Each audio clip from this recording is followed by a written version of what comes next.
ak ñëpp yi ci biir réew mi ak yi ci bitim réew di profito ci occasion bi ma am baalu ak ñëpp ñaan suñu boroom mu may ñu kooru jàmm kooru dal suñu boroom mu defal ñu ko bu loolu weesoo jamono bii ñu génn bi nga xamante ni suñu candidature jàllul ci conseil constitutionnel candidat yu bari sollicité nañu FDS les Guelwaar jàppale leen ñi ci ëpp yaakaar naa ni recevoir naa leen fekk nañu ma Thiès ñu am ay waxtaan yu xóot ci candidat yooyu ñenn ñi am nañ ci ba ñaari daje waaye aussi ma dajale suma njaboot muy waa parti bi yépp à travers une conférence nationale du parti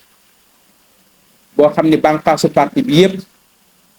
ñëwoon nañ aussi ci ndaje boobu muy les 14 régions muy la diaspora muy jeunesse su parti bi muy jigéenu parti bi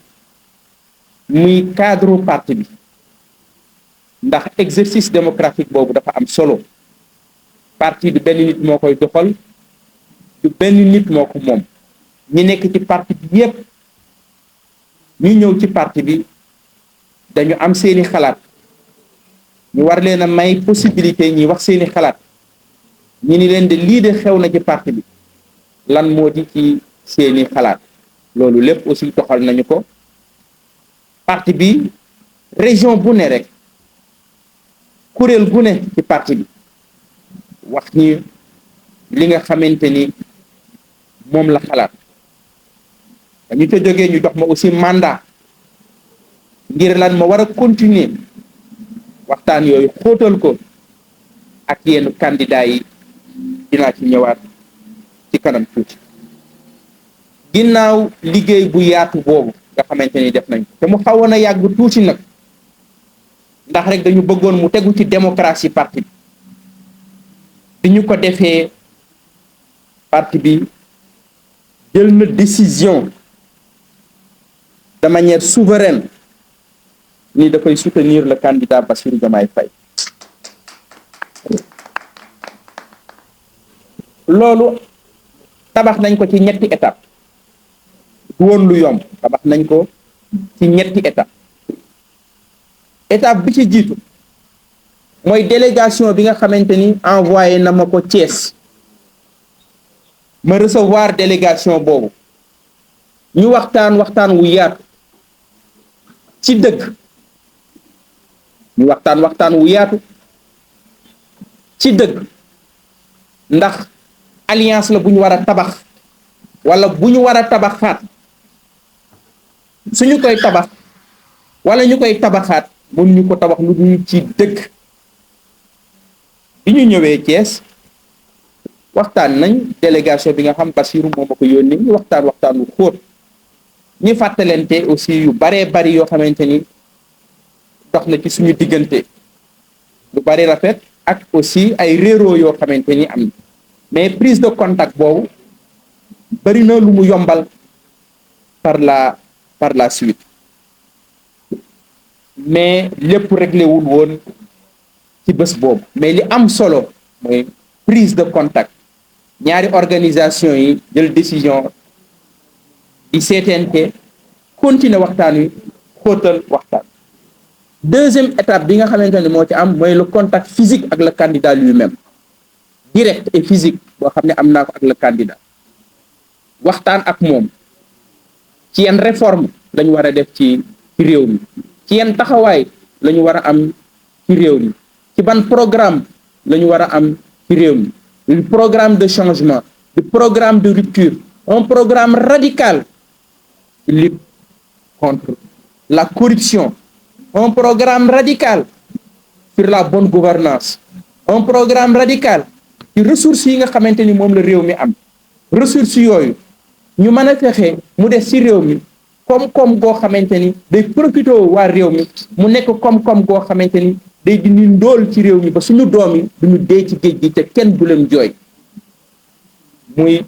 contact physique ak direct boo xam am naa ko ak le candidat ak engagement yu mu jël wax ni xam comprendre na enjeu yooyu nga xamante ni moom mooy xaar jeunesse bi mooy xaar le peuple sénégalais moom mooy xaar Afrique. bi loolu weesoo aussi troisième étape mooy beneen délégation bi nga xamante ni ñoom ñoo ŋànk programme Bassirou Diomaye Faye ñetti fan ci ginnaaw am nañu fii daje ci salle bi boo xamante ni échange yooyu échange simplement la autour des axes programmatiques. waxtaan wa yépp ñi nga xamante ni fekke woon nañ lépp ci Sénégal ëllëgu Sénégal,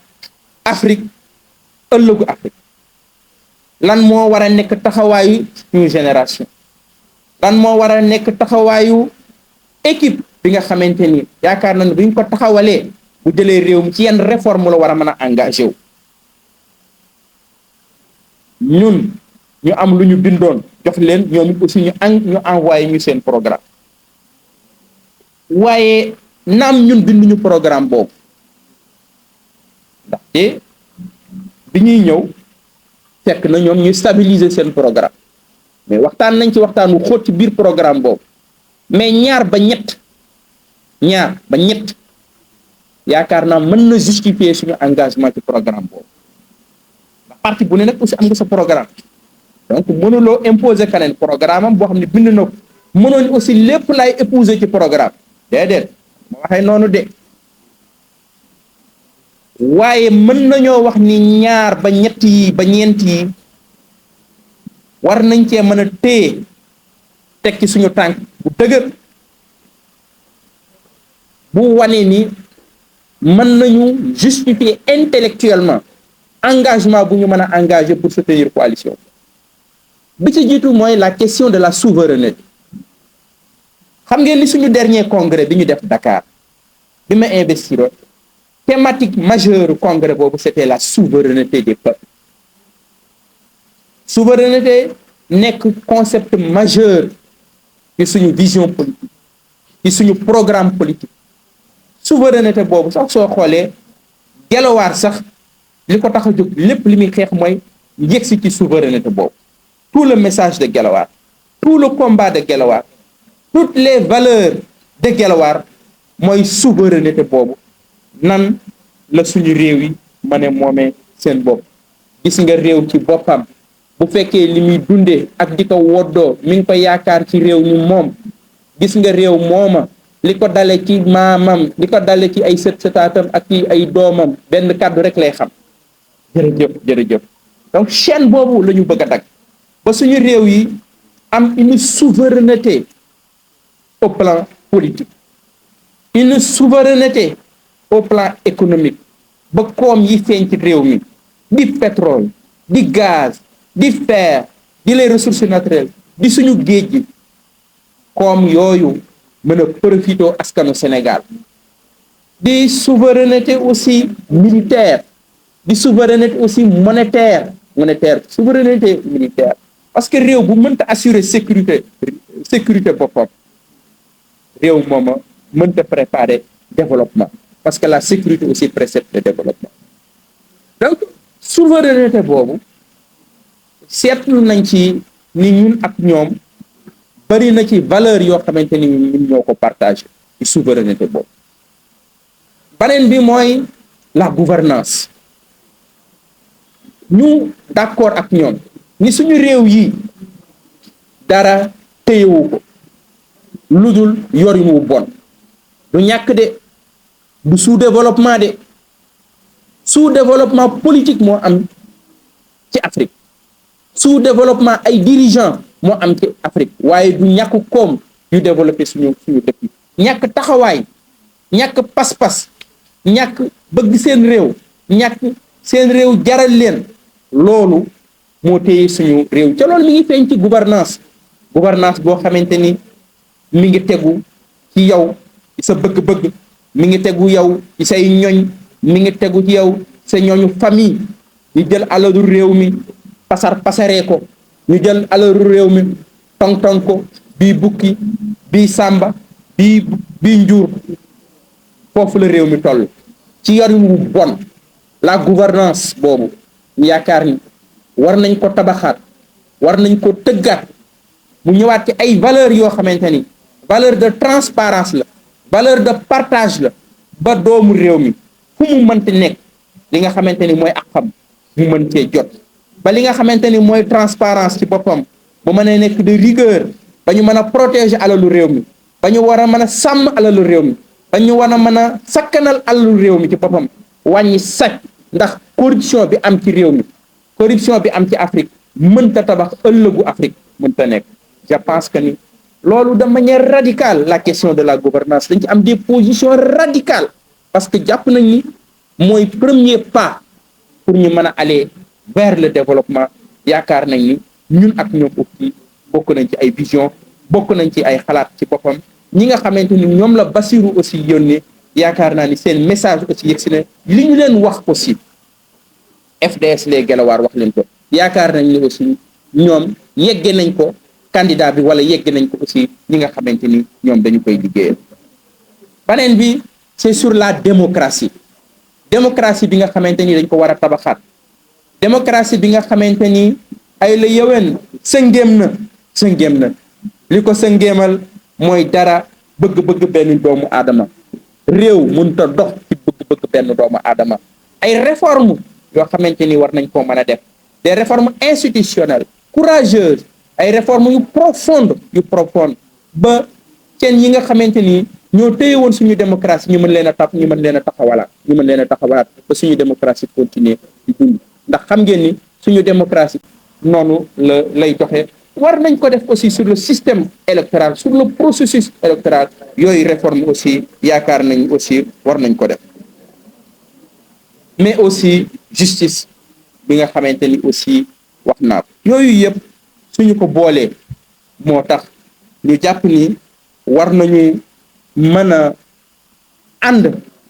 ak le candidat Bassirou Diomaye Faye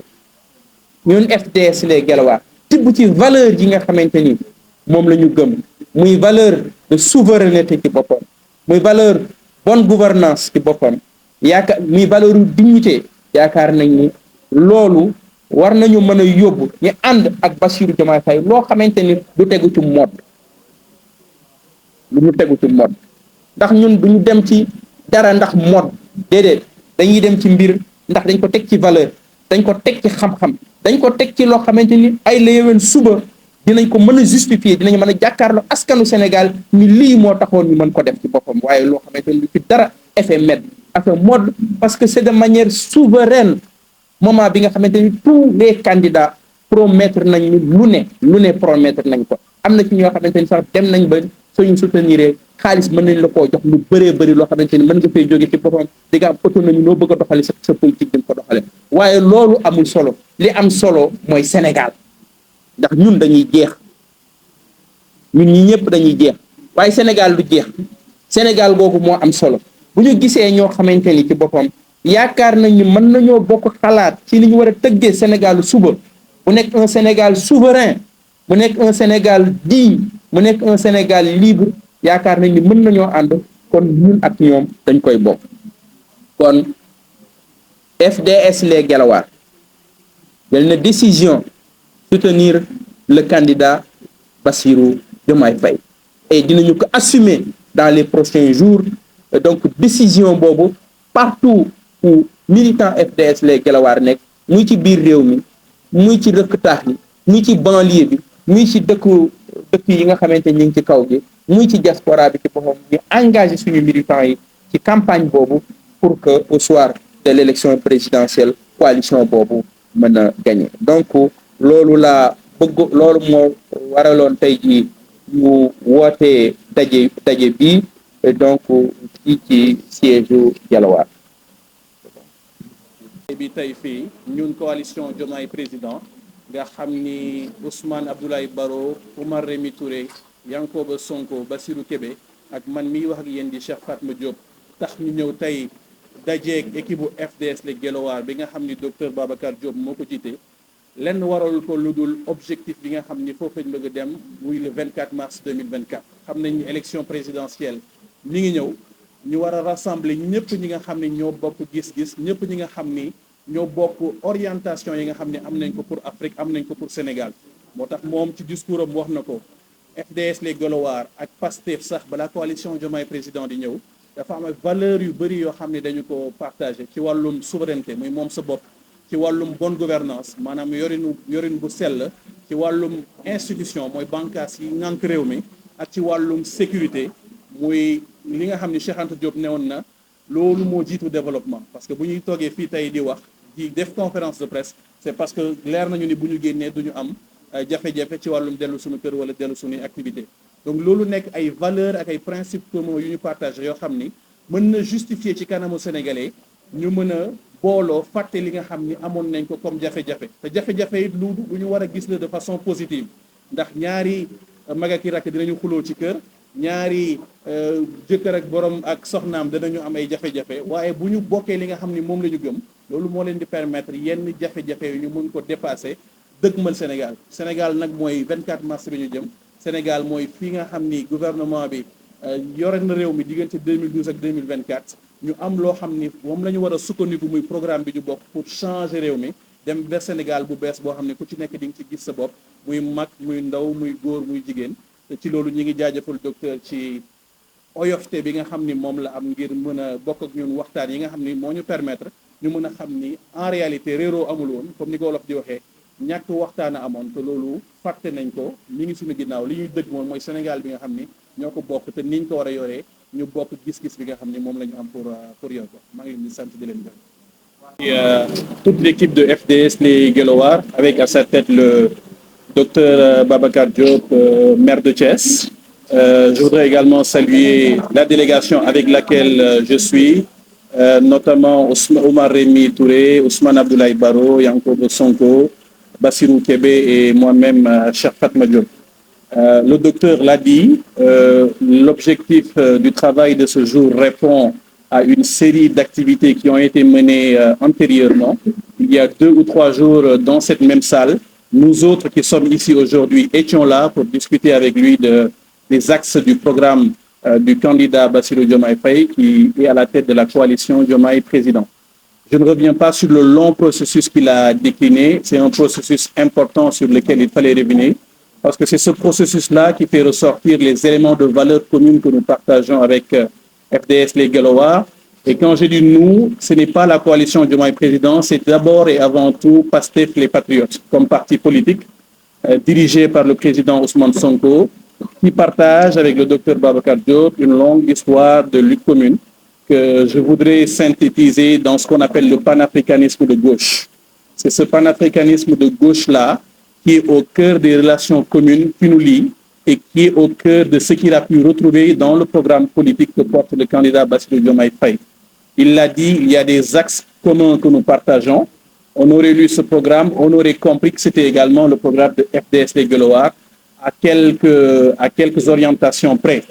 Les axes majeurs que nous partageons, il l'a dit, sont autour des réformes institutionnelles et démocratiques, de la bonne gouvernance, de la sécurité, mais également de la souveraineté dans ses différentes déclinaisons. La souveraineté politique, la souveraineté économique, la souveraineté monétaire, la souveraineté sanitaire, la souveraineté par rapport à notre relation avec le reste du monde, notamment les institutions de Bretton Woods, qui, comme nous le savons depuis pratiquement les indépendances, conduisent ou orientent de façon négative les politiques que nous menons. Nous voudrions nous départir de cela et conduire des politiques, notamment économiques, qui reflètent et représentent le Sénégal vers lequel nous voulons nous projeter. Donc, il l'a brillamment rappelé. Il a également rappelé les quelques difficultés que nous avons eues à expérimenter. Et ces difficultés-là sont inhérentes à toute relation, qu'elles soient des relations de famille, des relations entre membres d'un pays, a fortiori des relations entre organisations politiques. qui se côtoient, qui pourraient voir certaines choses différemment. Mais ce qui n'a pas changé malgré ces petites difficultés, c'est ces axes communs de valeurs et de principes que nous partageons et qui font qu'aujourd'hui, c'est naturellement que nous nous engageons à aller ensemble dans le cadre de l'élection présidentielle du 24 mars 2024 et pour lequel nous avons cette ambition de rassembler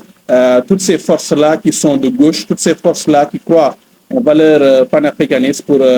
prendre le pays et le transformer qualitativement par rapport aux difficultés qu'il a eu à énumérer dans le cadre de son exposé. C'est l'objet de notre présence ici, la coalition Diomaye Président, représentée par donc Ousmane Abdoulaye Barrow, Oumar Rémy Touré, M. Yankoba Sonko, M. Bassirou Kébé et moi-même, Cheikh Fatma Diop. Nous ne saurions terminer sans remercier le docteur pour son humilité, son ouverture, à travers le déplacement qu'on a eu à Thiès, à travers la rencontre qu'il a eue lui-même avec le candidat, pour arrondir les angles et peaufiner les axes communs de compagnonnage. C'est cela le compagnonnage, c'est cela le partage de principes et de valeurs. Aujourd'hui, nous sommes heureux d'être avec lui. C'est un apport de qualité. Il y a eu beaucoup d'ajouts dans le cadre de la coalition, mais cet ajout-là, ce n'est pas un ajout supplémentaire. C'est quelqu'un qui est de la famille, qui rejoint la famille. Et ensemble, nous allons